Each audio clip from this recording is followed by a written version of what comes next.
What's up, guys? We're the last week of our series, Waitlisted, where we've been talking about waiting and waiting and waiting.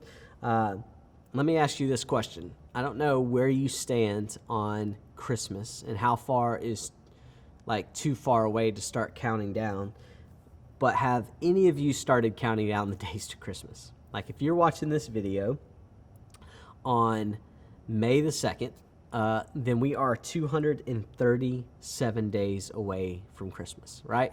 Some of you are like, oh, I knew that because you love Christmas and you can't wait for it to happen.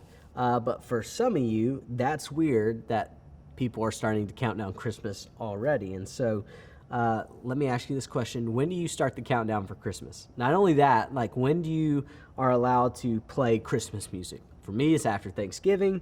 Do you do those rings? You remember you do those in elementary school where you would put the rings together and then rip them off as they get closer? Maybe I'm just old and I did that.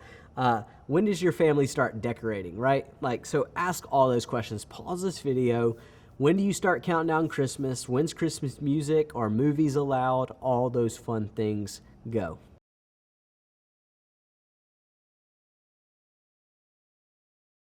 So for a lot of people, this Christmas decorating is a large part of anticipating or waiting for Christmas to come, right? You got choosing the tree. Some of your parents are like, this is the one, we're getting it. Some of your parents are like, it's got to be this tall, it's got to be this wide, there's dead spots here. It just depends on how you grew up, how you view the tree, and decorating the tree, hanging Christmas lights, baking cookies, decorating for Christmas at your house.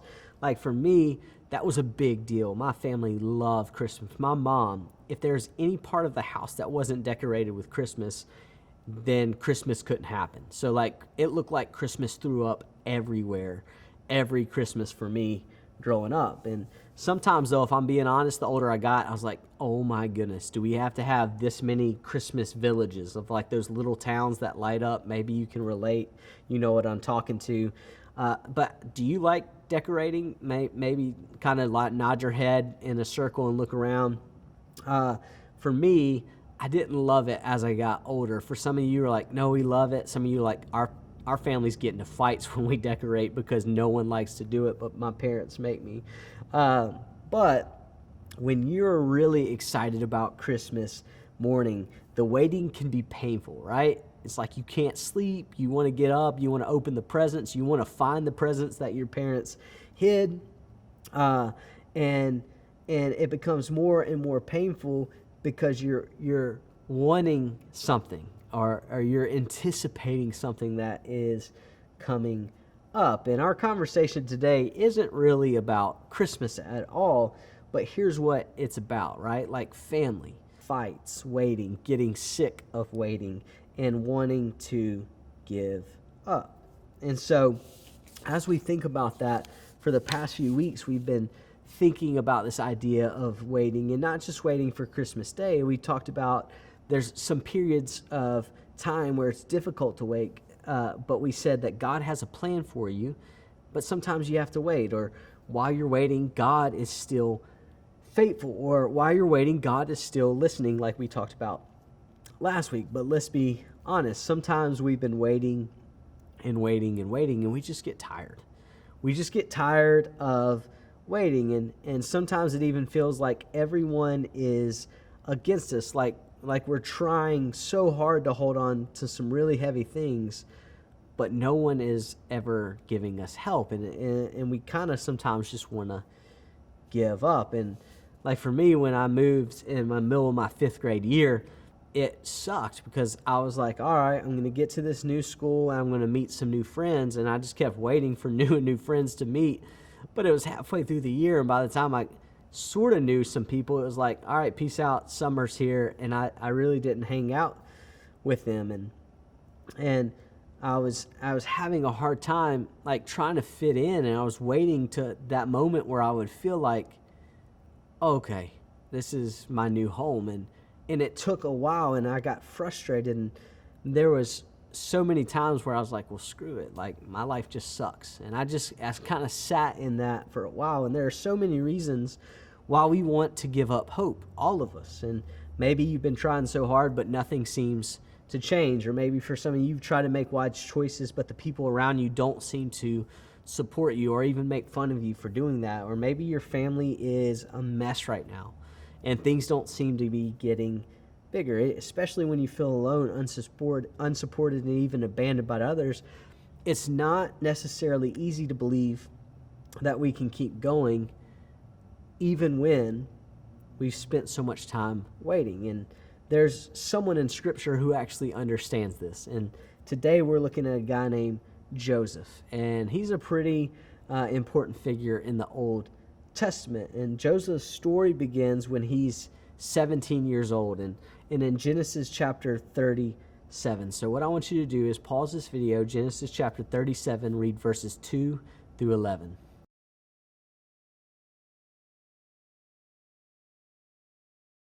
So quick summary, right? Like Joseph was his dad's favorite son, and it was pretty obvious.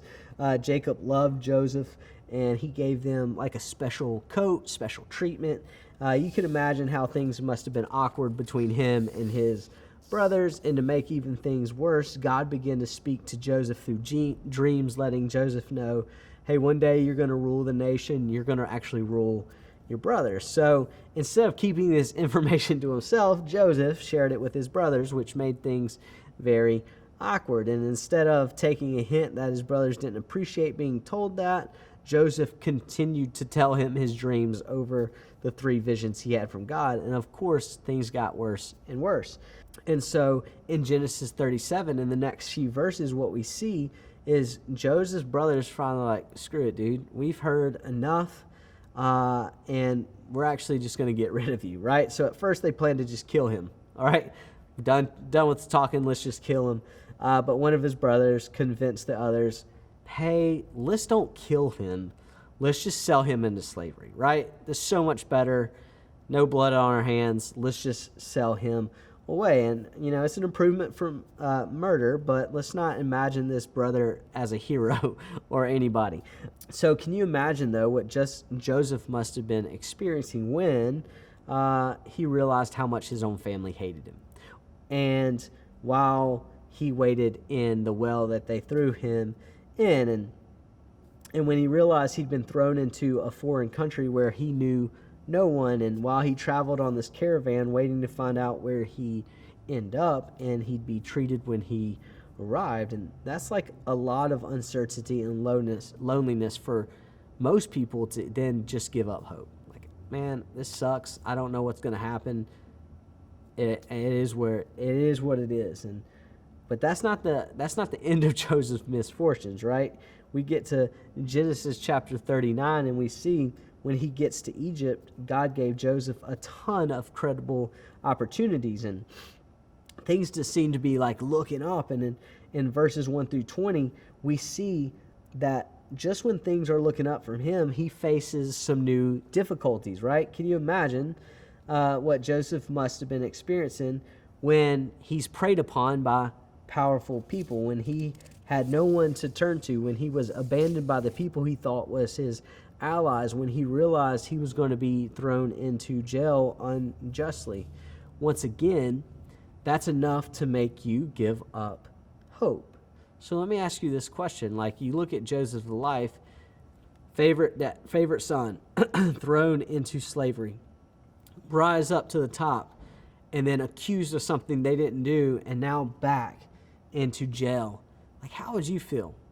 How would you relate? So pause this video, and if you were Joseph, here's the question.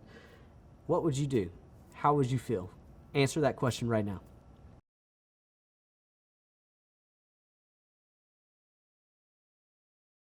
So yet again, maybe you can relate to him. You've had circumstances similar. This isn't even the end of Joseph's misfortune, but let's see what he does next. So what I want you to do is I want you to pause this video and I want you to read Genesis 39 verses 20 through 23.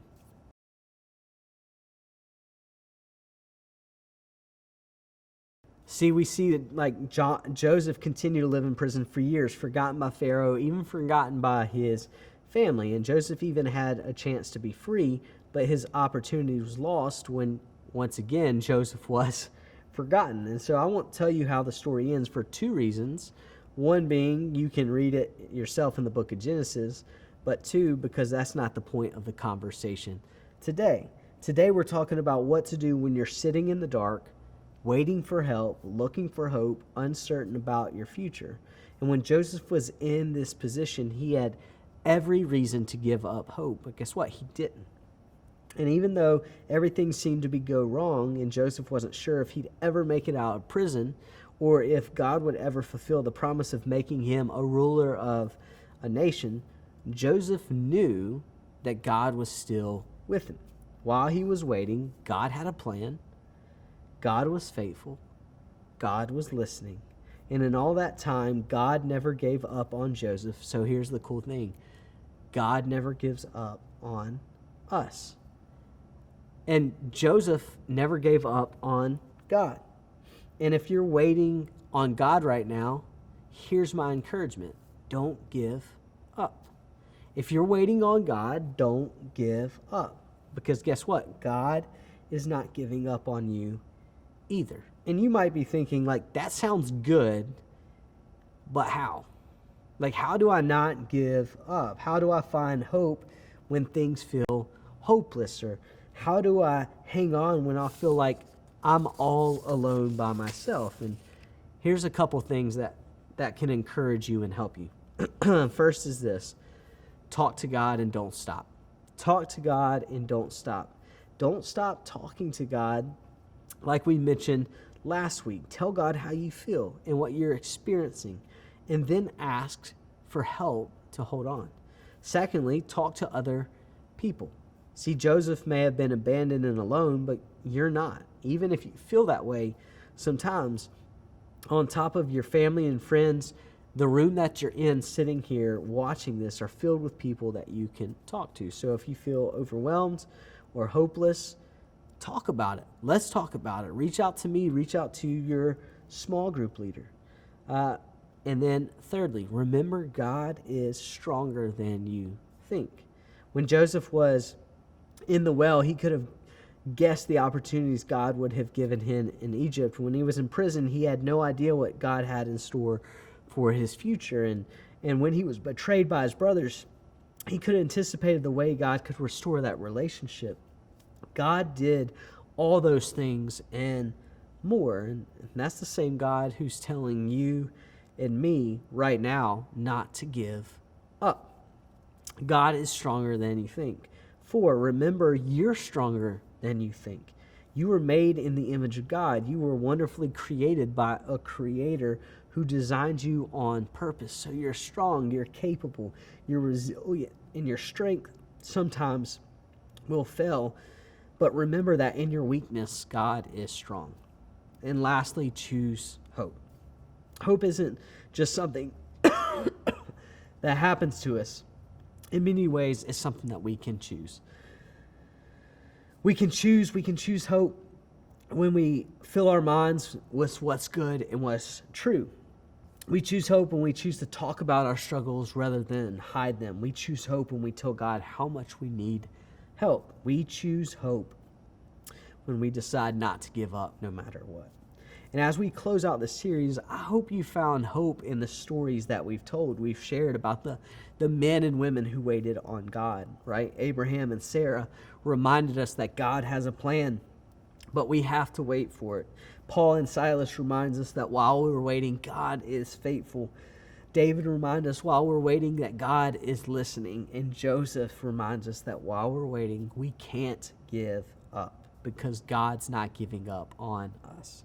So no matter what you're waiting on right now, keep pressing forward because God is not finished yet. Hope you have a great rest of the night and can't wait to see you guys next week.